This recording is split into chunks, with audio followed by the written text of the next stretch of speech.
Deep underwater, an oasis in the Solent. This is Utopia.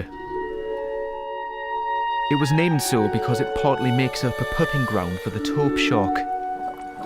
A rocky reef surrounded by sand and gravel, it's home to several species of coral, sponges and colourful sea anemones, some of which have yet to be identified.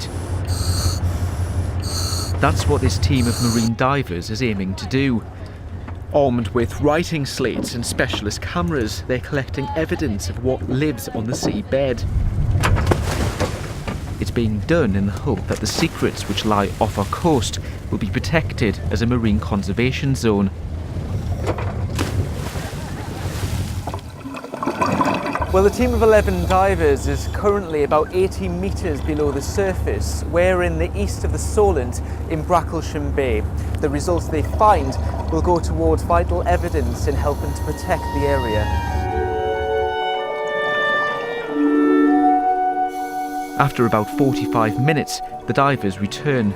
There's just so much life, all the rocks and boulders are just carpeted in it. Lots and lots of sponges, anemones. A few crabs, but lots and lots of life. It was good. On board and back at base, the microscopes and logbooks come out.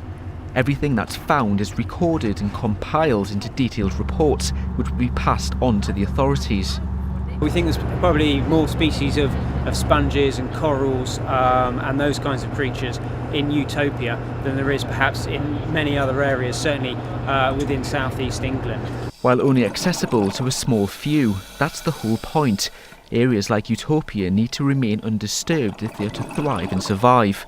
There are concerns from the fishing industry. If restrictions were to be enforced around a number of the sites, it could harm their trade. Now currently Utopia looks to be in pretty good condition, and so it doesn't really appear as if there's anything perhaps actually damaging it, and therefore it's unlikely that the activities that go on there currently, which is mostly just a bit of potting and perhaps some angling, it's unlikely they'll be impacted. The first tranche of sites are designated this time next year. That's when we'll know if Utopia will remain just that. Chris Robinson, BBC South Today, in the Solent.